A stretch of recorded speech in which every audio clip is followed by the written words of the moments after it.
We're celebrating the work of Kenneth Arrow, which is enormous, and of course it should begin with social choice theory, which is absolutely fundamental to everything in social science, economics, and beyond.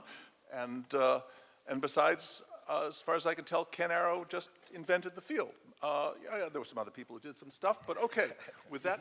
And I should say, if you want to have a brilliant career, you might want to start by thinking about questions that are absolutely fundamental, like social choice theory, and if you want to be celebrated, you might want a panel like this. So, without any further ado, Eric, lead us off. Well, good morning.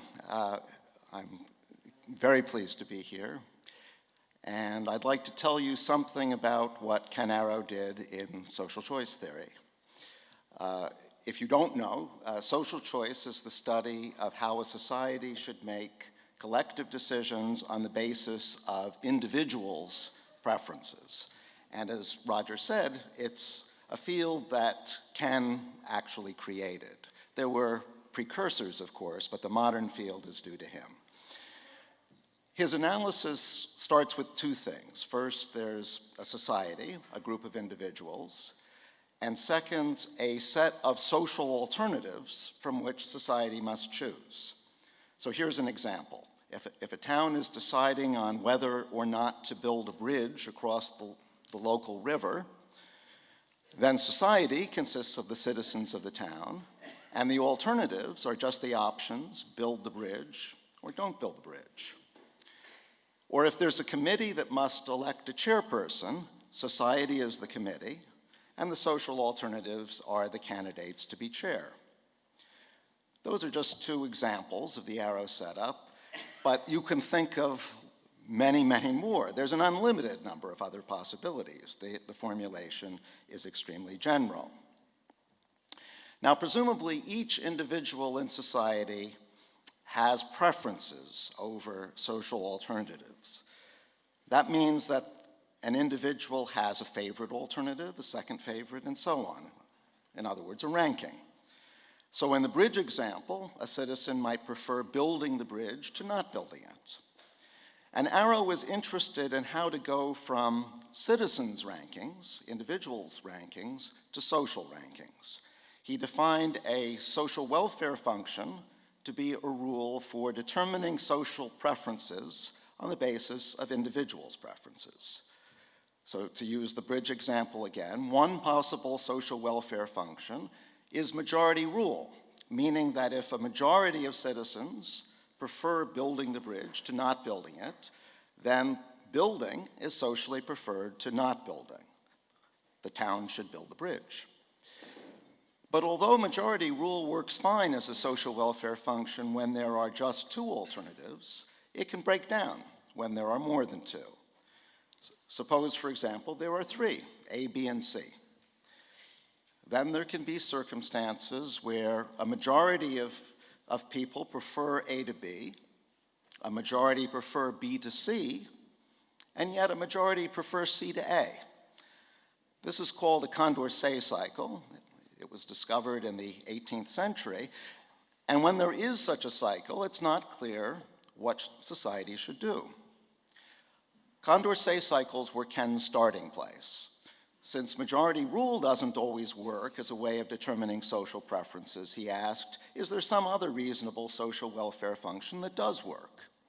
And by reasonable, Ken first required that the social welfare function should always work. That is, it determines social preferences no matter what individual preferences, individual rankings there might be. This is called the unrestricted domain condition. Second, he required that if all individuals agree that alternative A is preferable to B, then A should be socially preferred to B. After all, it would be perverse to choose B if everyone thinks A is better. And this is called the Pareto or consensus condition. And finally, Arrow required that the social preferences between two alternatives, A and B, should depend only on individuals' preferences between A and B, and not on their assessments of some third alternative, C. He reasoned that C is irrelevant to society's choice between A and B, and so the choice should be independent of C. And this condition is called independence of irrelevant alternatives, or simply independence. Now, these three conditions, unrestricted domain, consensus, and independence, all seem quite natural, not terribly demanding. But remarkably, Arrow showed that the only social welfare function satisfying all three conditions is a dictatorship, a very extreme sort of social welfare function in which there is one individual, the dictator, who always gets his way. That is, if he prefers A to B, society prefers A to B, regardless of other individuals' preferences. A dictatorship is so unattractive that Arrow's result is called the impossibility theorem. It establishes the impossibility of finding a perfect social welfare function. So that very briefly is Arrow's work on social choice theory, truly a landmark contribution to 20th century thought. But let me conclude by coming back to the independence condition. And I believe Amartya will be coming back to independence too in his remarks. It's obvious why the consensus condition is an essential requirement for any reasonable social welfare function. If everyone prefers A to B, then it would be crazy for society to choose B. But independence, which says that society's choice between A and B shouldn't depend on how individuals assess C, may not be so clearly necessary. And it is indeed the most controversial of the Arrow conditions. Still, I'd like to argue that it really is necessary, and I'll do that in two different ways. First, independence is needed to stop strategic voting. In practice, different individuals' preferences over social alternatives are not commonly known. I know my own preferences, but there's no reason why I should know yours. So in order to determine what society should choose, individuals first have to be willing to report their preferences. That's why we have elections, to allow people to report their preferences over the candidates for office. But people don't always have the incentive to report their preferences sincerely. They may gain from strategic voting. Imagine that a person could have two possible rankings of candidates A, B, and C. Call them ranking 1 and ranking 2. In both rankings, the person prefers A to B, but where she places C differs. Now, if the social welfare function violates independence, then it's quite possible that given other people's preferences, ranking 1 will lead to A being chosen, while ranking 2 will lead to B. But then the person would not be willing to report ranking 2, even if 2 is her true ranking, because it leads to B and she prefers A. This means that the independence condition is necessary to rule out a benefit from strategic voting. And that makes life much simpler for individuals because voting sincerely, voting how you really feel, is easy. And voting strategically is hard because you have to outguess other people. To make my second point and final point, let me bring you back to the 2016 Republican presidential primaries, if that's not too painful. On March 8th of last year, early in the primary season, a poll by ABC News and the Washington Post found that a strong majority of Republican voters preferred Marco Rubio to Donald Trump. Now, as we know, it didn't turn out that way. Trump defeated Rubio in just about every primary after that. But how could that have happened in view of the poll results? Indeed, Rubio was a mainstream candidate and Trump was an inexperienced outsider, and that should have given Rubio a clear advantage. But there were a lot of other mainstream candidates, John Kasich, Jeb Bush, Ted Cruz, and so on. So what happened was that Rubio ended up splitting the mainstream votes with these other candidates, while Trump, as the outsider, had the more or less undivided support of the disaffected voters, a minority, but a unified minority. And that is how Trump defeated Rubio. But notice that this violates the independence condition. The choice between Trump and Rubio shouldn't have depended on how voters viewed Rubio versus Kasich or Rubio versus Cruz. But it did. These other candidates caused Rubio to lose. And that seems undemocratic because, after all, a clear majority of Republicans seem to have preferred Rubio to Trump. So the independence condition is so important because it's a guarantee that an election system truly reflects what voters want. Now, unfortunately, the impossibility theorem says that an election system can't always satisfy independence. But there's recent work showing that, as it turns out, we can come much closer to satisfying independence than the current system does. There's lots of room for improvement. And this recent work is just one example of a vast literature inspired by Ken Arrow's pioneering contribution. That literature is as much a part of the Arrow legacy as the impossibility theorem itself. Thank you.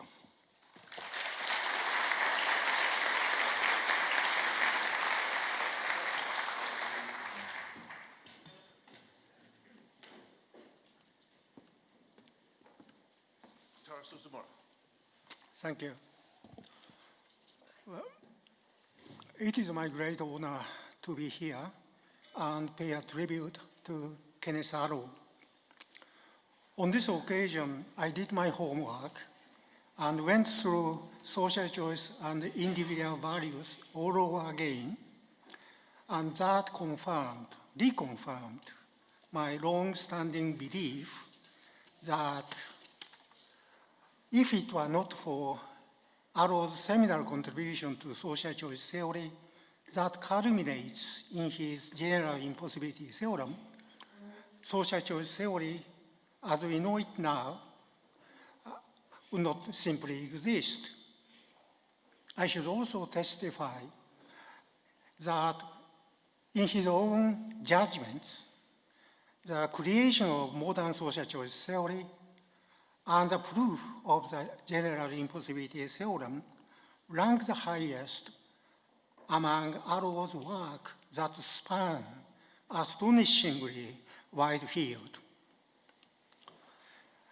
I would like to identify several facets of his path-breaking contributions. The point of departure is that there are two contrasting scenarios of welfare economics and social choice theory, namely the scenario of social welfare maximization and the scenario of piecemeal welfare improvements. I start with Jeremy Bentham and his greatest happiness principle, which says that it is the greatest happiness of the greatest number that is a measure of right and wrong. It has been widely regarded as a flag mark of all the welfare economics.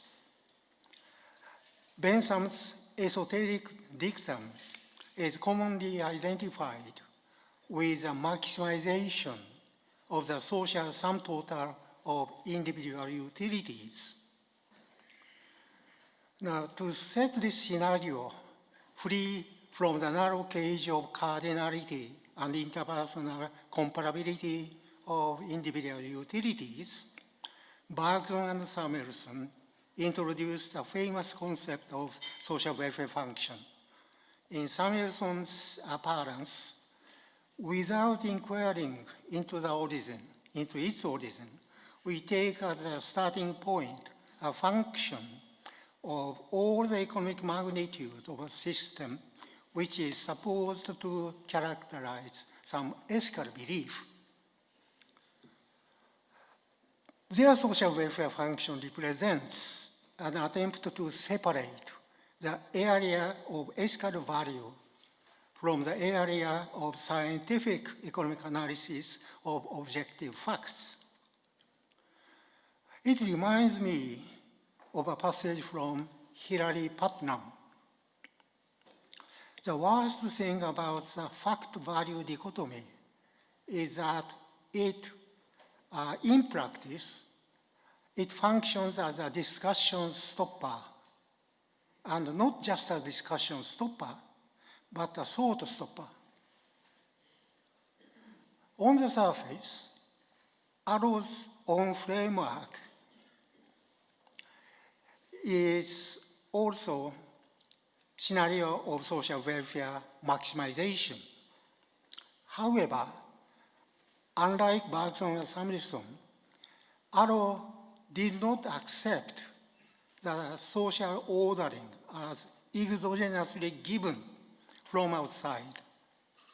To the contrary, it should be endogenously constructed from inside through a democratic procedure.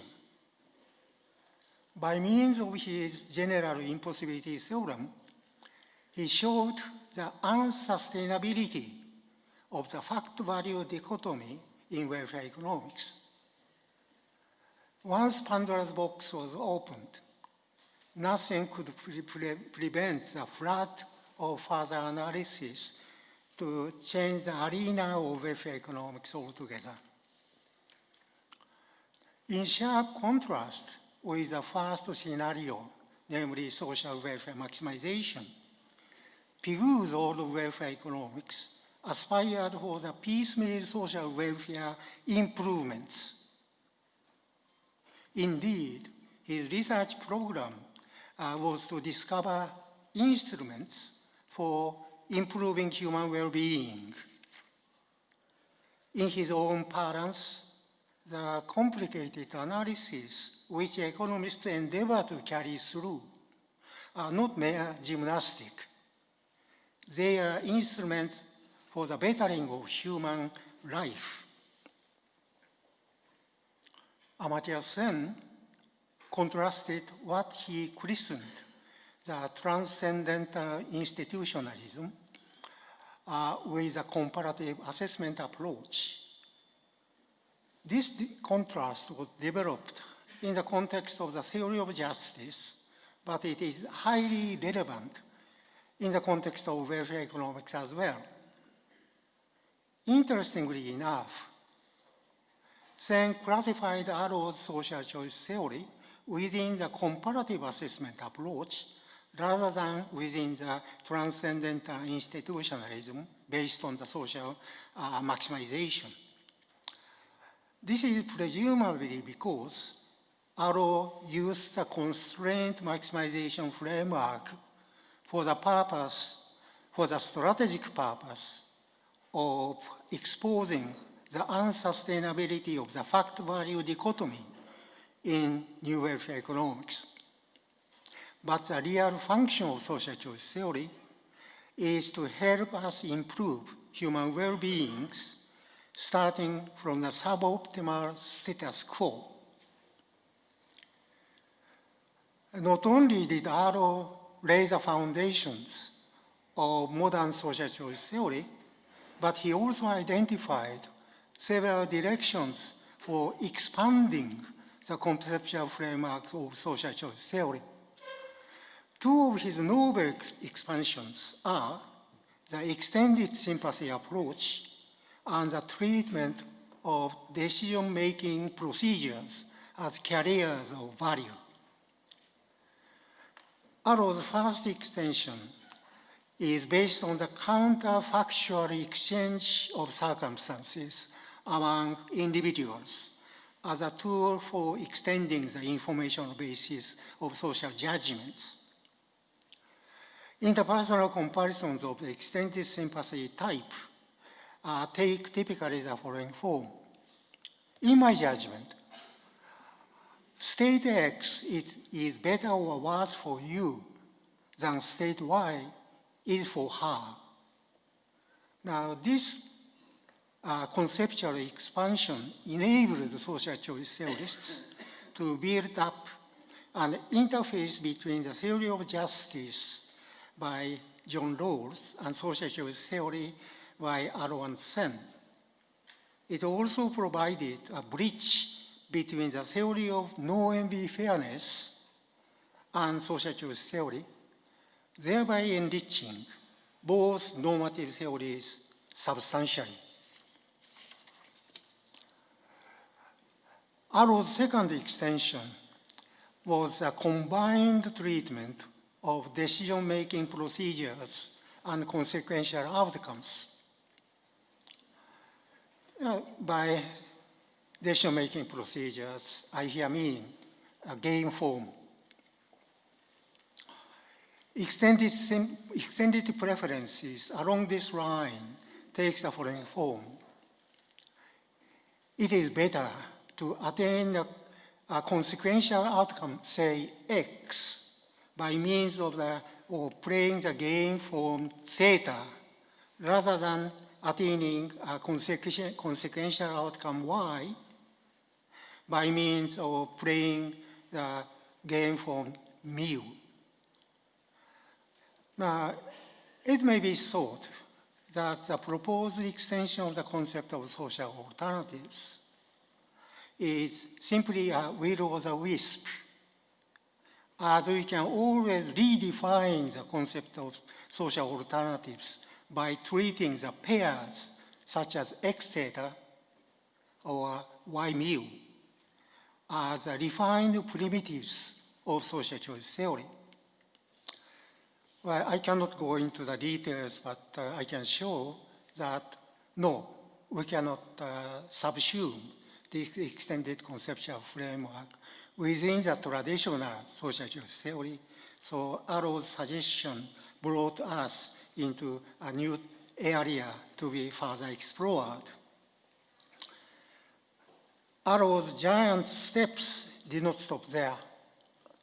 Quite to the contrary, he proceeded to the exploration of some escape routes from the impossibility impasse.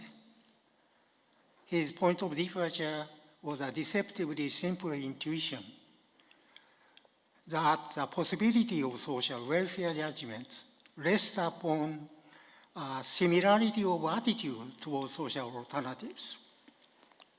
He substantiated this intuition by means of the concept of single-peaked preference, and he established the possibility theorem there.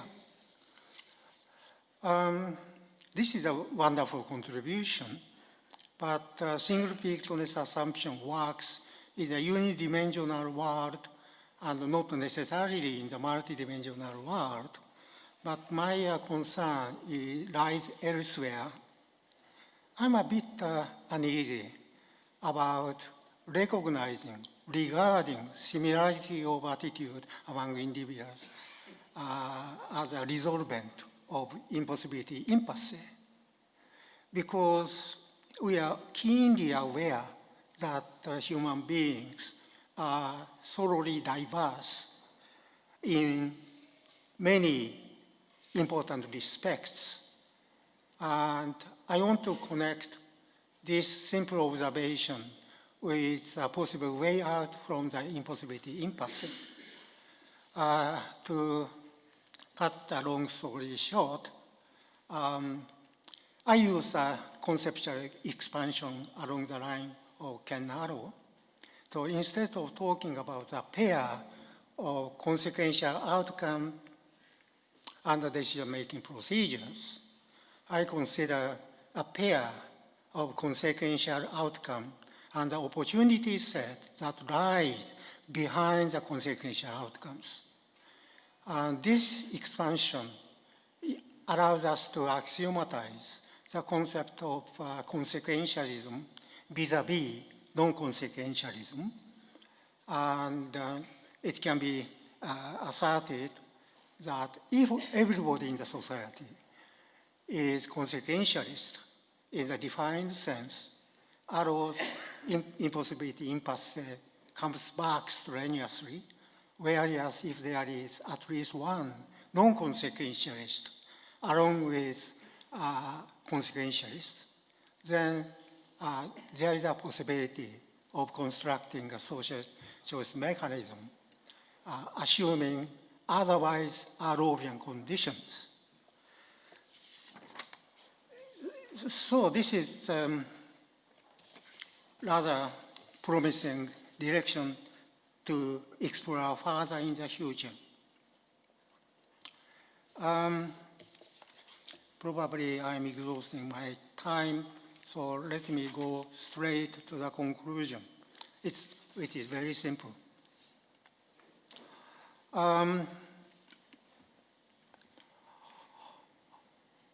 There are several conceptual extensions within social choice theory that works. And they are in the similar spirit as Arrow's own suggestion of decision procedures as a carriers of value. It is in this sense that we are still standing on Arrow's giant shoulders and looking at what lies in front of us. Thank you very much.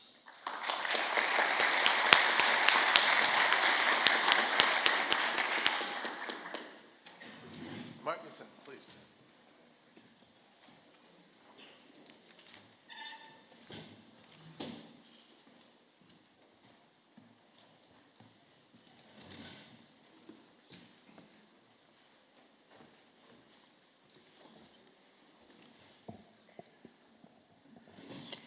Well, it's very hard for me to talk about someone who has so definitively influenced my thinking over my entire adult life.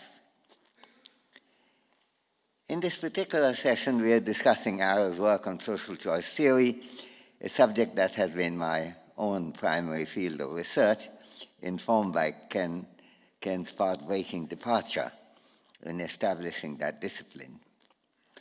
I must, however, also add that I've been strongly influenced by Ken's ideas in one way or another, often to social choice theory, but sometimes in other ways, in nearly every field in which I've worked, from the theory of justice to the causation and prevention of famine and hunger, the roots and remedies of gender bias from which women suffer, the wide prevalence of inequality and poverty across the world, and the pernicious effects of artificially narrow views of human identity. Social choice theory's range, I think, is often hugely underestimated. Social choice theory, as Eric Maskin and Kotaro explained, relates social choice to the preferences and priorities of the members constituting the society. The subjects have been discussed over thousands of years across the world, but as a formal mathematical discipline, it had its first, but rather approximate birth in the hands of 18th century French mathematicians, particularly Marquis de Condorcet and Jean-Charles de Borda. They established some very important formal results, one of which I think Eric discussed, but did not establish any general framework that would relate clusters of individual preferences to corresponding social judgments and choices, a big gap that would be closed by Arrow. The immediate context was a question that had been asked by a philosopher, Olaf Helmer, to whom Ken, then a doctoral student working on mathematical statistics, had been introduced in 1948 by Alfred Tarski, the logician. Helmer asked young Arrow, in what sense could collectivities be said to have utility functions? As you would expect, Ken immediately took the question well beyond the immediate issue and examined the relationship between individual preferences and the social priorities or utility functions that could be reasonably related to particular clusters of individual preferences, no matter what they were. With minimal axiomatic requirements of reasonable connections between individual preferences and social choice, Ken found the impossibility of satisfying together those minimal connections. It is very important to recognize, a point that is often missed, that this was not only the arrival of an impossibility result, which became instantly famous, but also the establishment of a well-defined framework for relating social choice to the preferences of individuals making up the society.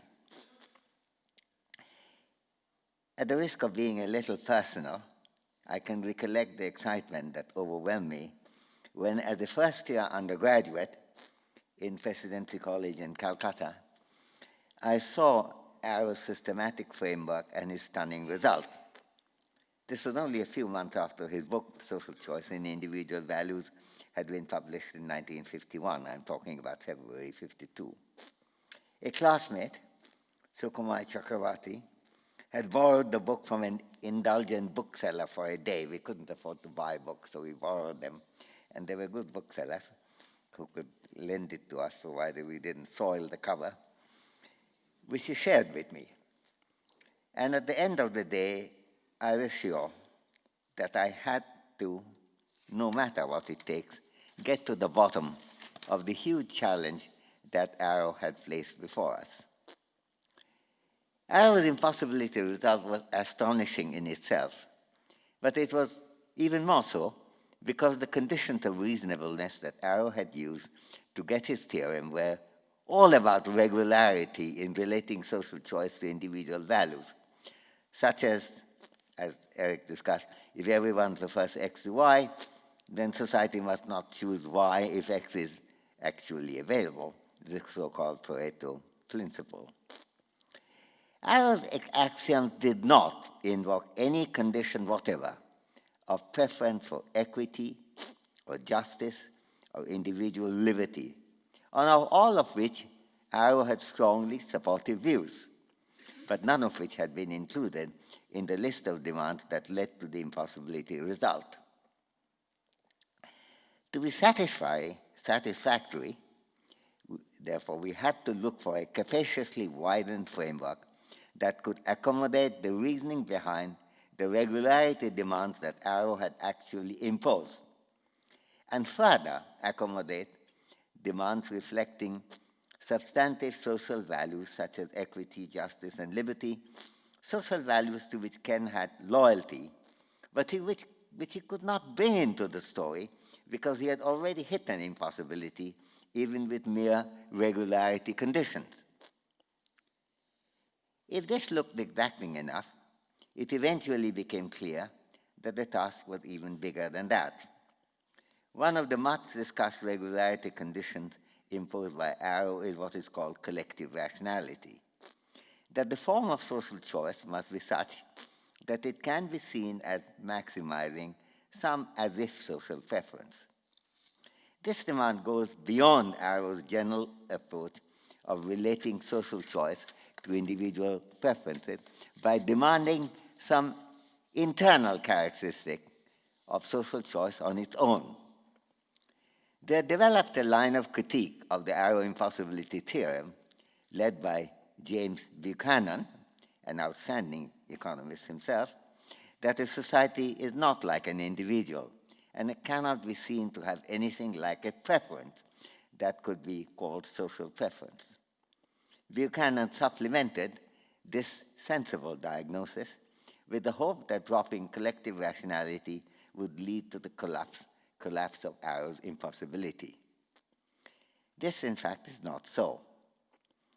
When I sent to Ken a proof of the impossibility without collective rationality in any form, involving only demands on the relation between individual preferences and social choice, and this is where the independence condition comes in, that if a set of preferences can ensure the rejection of Y in the presence of X, then that rejection wouldn't change if the preferences over alternatives other than XY pair were to change.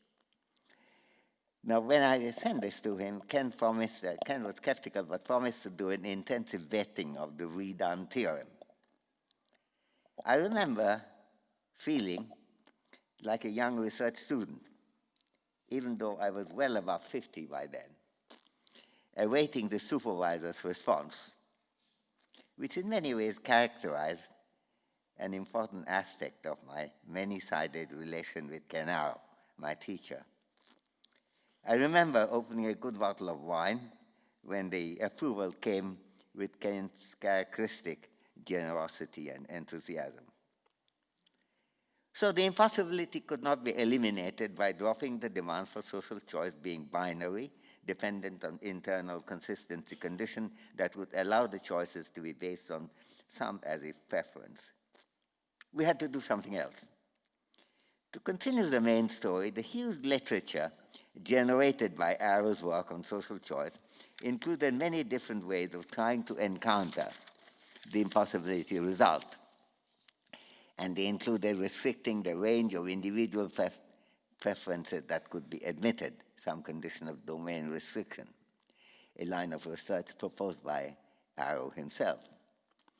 But perhaps the most important line of modification of the Arrow social choice framework, as he originally put, at least what I think to be the most important, particularly for social welfare judgment, was to allow interpersonal comparison of individual advantages against those of others.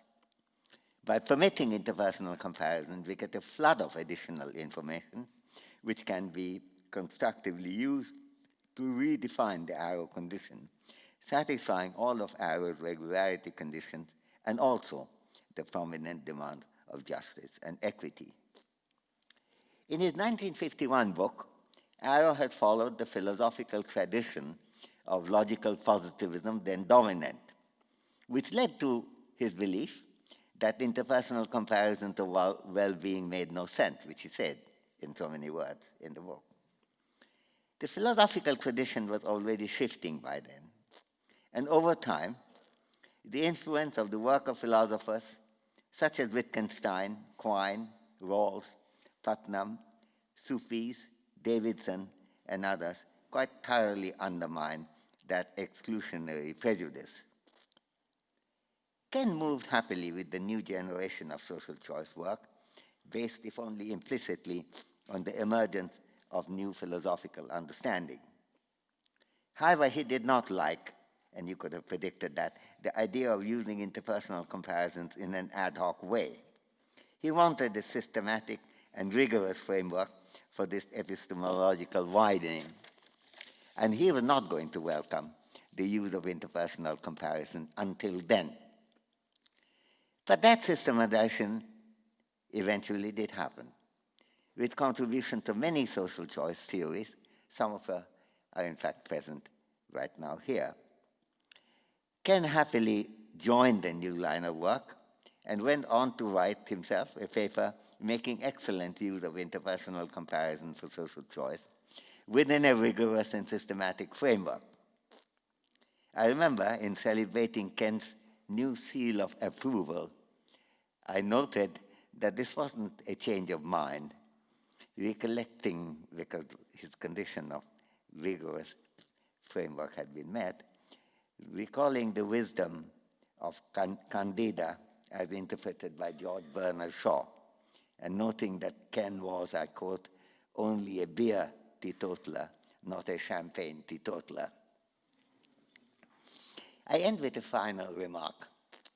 Just as Condorcet's original work on social choice in the 18th century was in the general climate of the French Revolution, Arrow's work over more than 60 years since his original departure in establishing the newly axiomatized social choice theory in late 1940s, had come over a period in which the so-called welfare state got established first in Europe, then cautiously celebrated right across the world. It was also a period in which the Cold War between two different nuclear-armed blocs was born and died, or at least went into slumber, though we may put a question mark on the interpretation of electoral interference against Hillary Clinton's presidential bid, to be replaced by global skirmishes with much greater complexity as we have today. Democracy got accepted in this period as a needed virtue for every country, rich or poor, across the globe. In all these developments, social choice theory can play a role, of which only some of the promise, I would argue, has been pursued. In fact, new problems for the practice of democracy are emerging right now, requiring social choice response in different parts of the world. For example, in Donald Trump's USA, Theresa May's Britain, and Narendra Modi's India. The world is constantly facing new social choice problems. And we continue to need Arrow's idea, and most importantly, his innovative imagination. So I end by noting that Arrow's great work is not yet over. Thank you.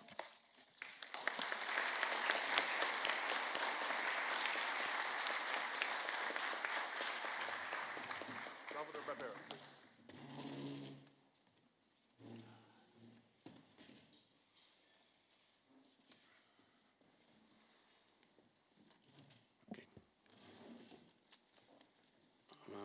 I'm very honored to be here.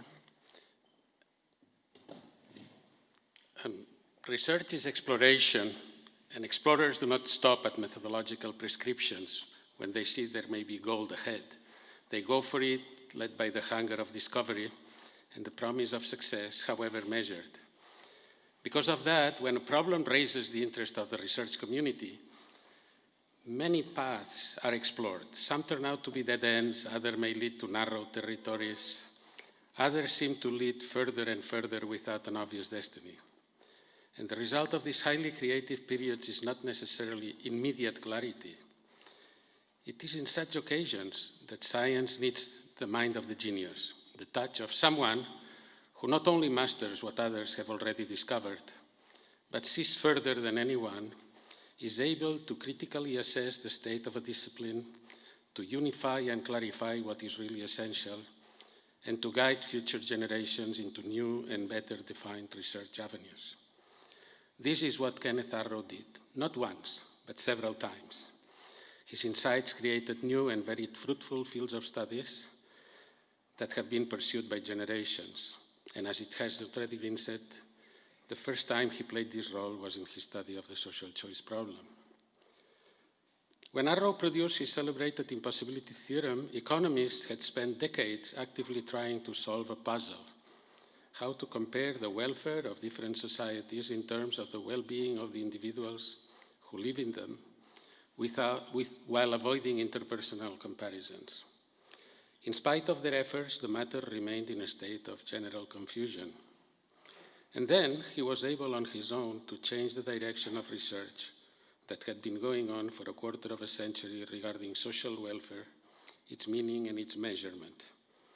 In Social Choice and Individual Values, Arrow took a step back, assessed what many others, the best economists of his time and from previous generations, had been debating unsuccessfully, and proposed a change of focus.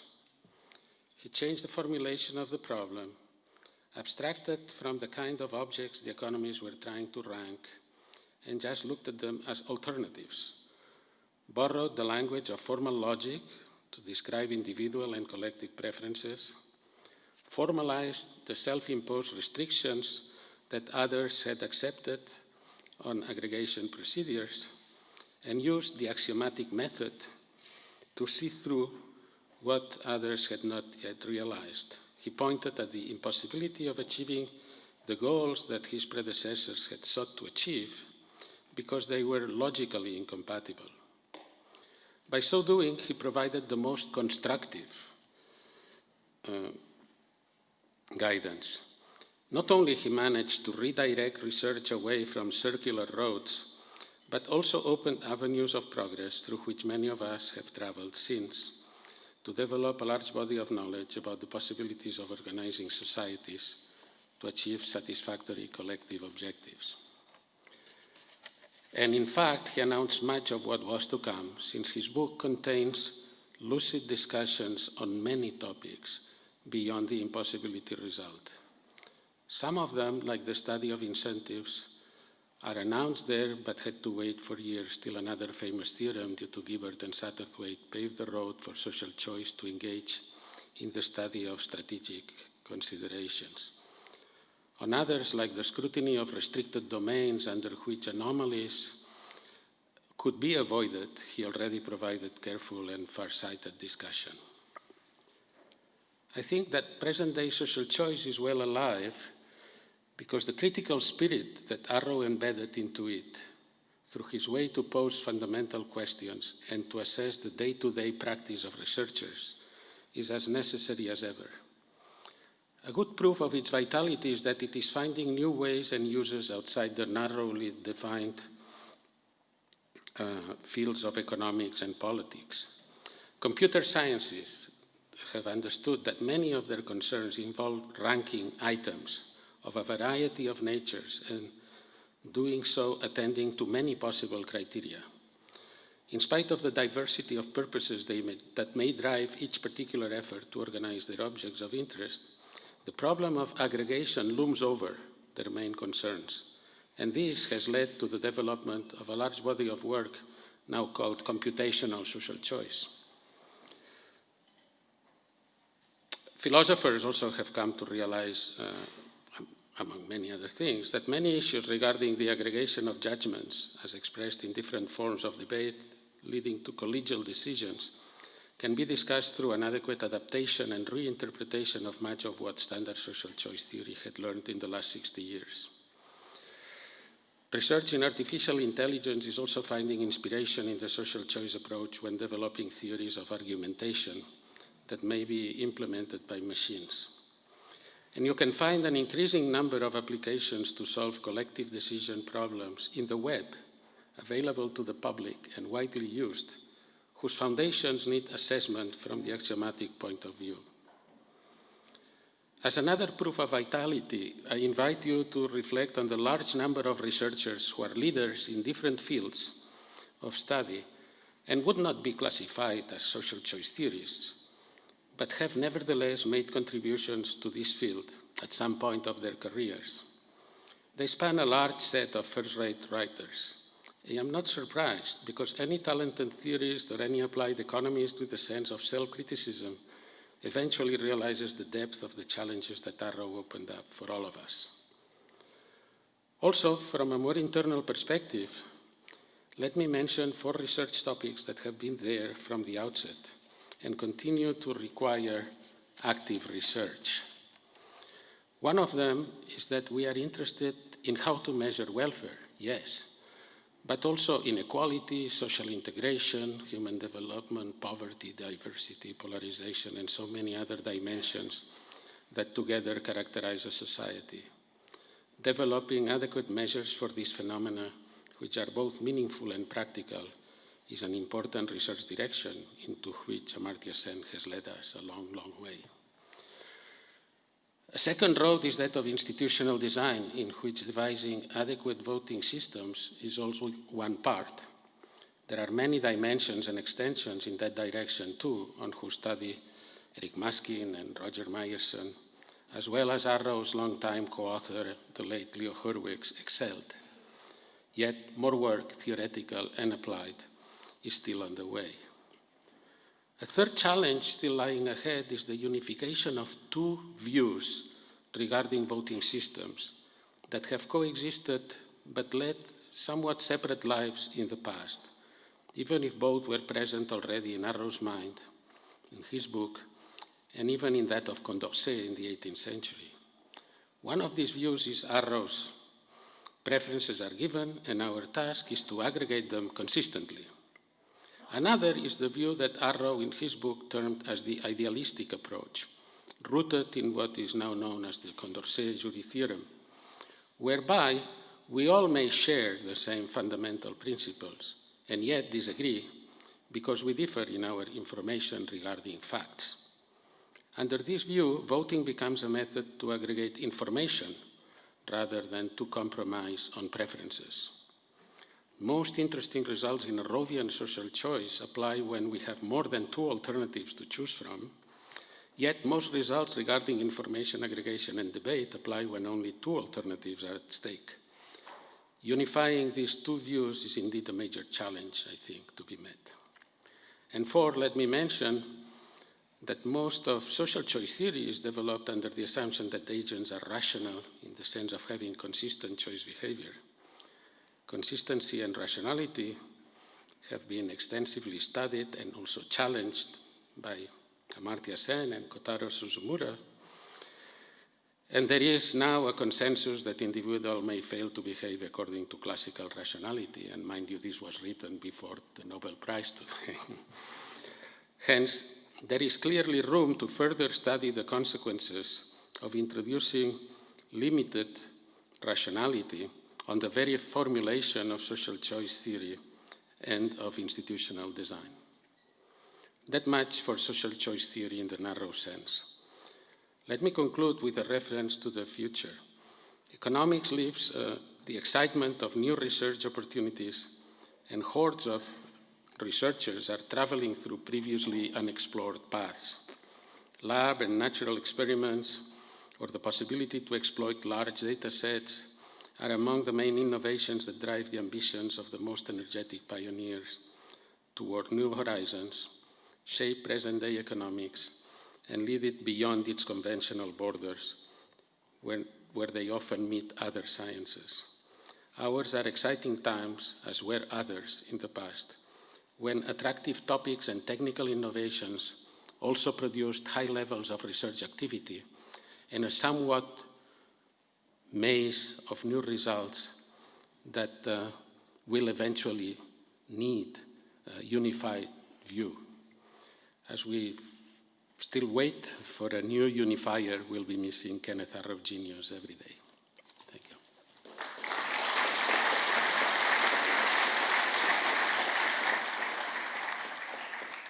Just a few minutes. I turn to Eric and early panelists who've given us time back. If you'd like to say anything more about, in reference to what other people have said, to fill out our 1 hour picture of Kenneth Arrow in this field. Well, if it's all right, Mr. Chairman, perhaps I could just follow up on something I said earlier on. I talked about the Republican presidential primaries, and I suggested that there's a lot of room for improvement in the way that candidates are nominated, and more generally the way that presidents are elected in the general election too. But I didn't suggest how that may be done. Once again, Ken Arrow points us in the right direction, because his independence condition is precisely the right idea for suggesting a good election system. What is the problem with the current system? We use plurality rule in this country. That is, every voter votes for a single candidate. The candidate who gets the most votes wins. And that, as we saw in the Republican primaries, can easily lead to vote splitting. Marco Rubio may have been more popular in a one-on-one contest than Donald Trump, but other candidates siphoned off his support.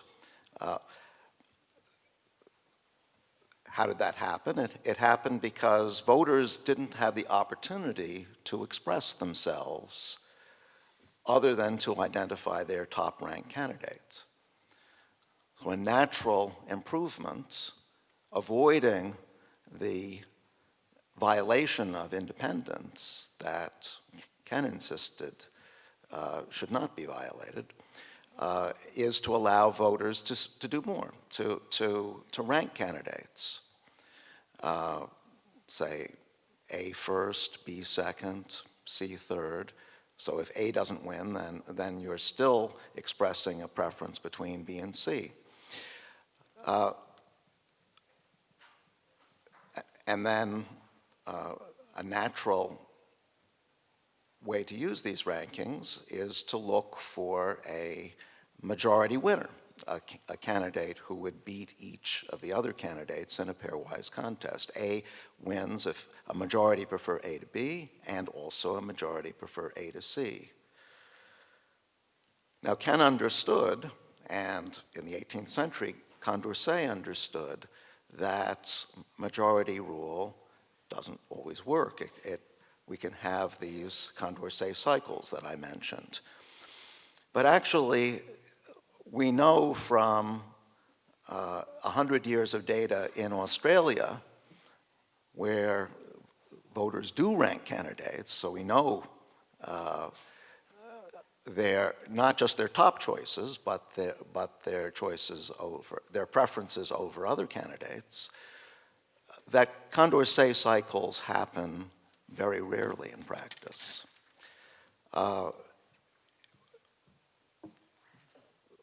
This is a lesson that I hope we learn in this country. We can do much better than plurality rule, and majority voting seems a natural direction to move toward.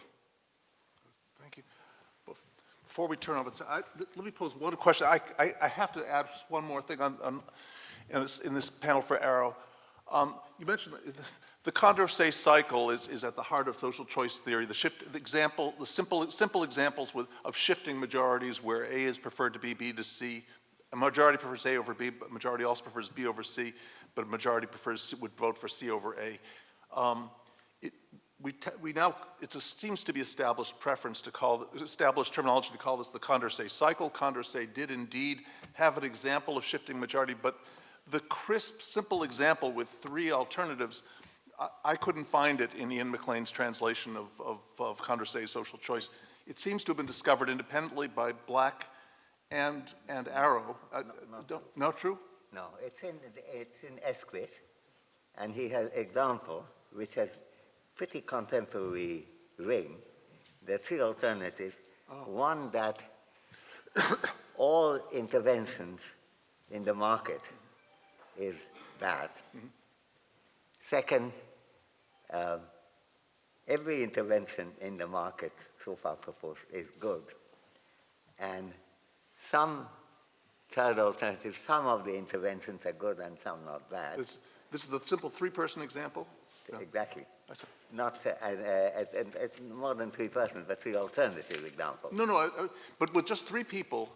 Well, it's the same. I simply want to say where the names involved are Arrow, Black, and Condorcet. I wanted to lead a movement to rename this the ABC example. Well, you could call that. Where A stands for Kenneth Arrow. Probably the World Bank had taken off that name earlier on, and they're adding A, B, C, D, E, actually. But for Arrow, Black, and Condorcet were the real. No, I think it was Condorcet.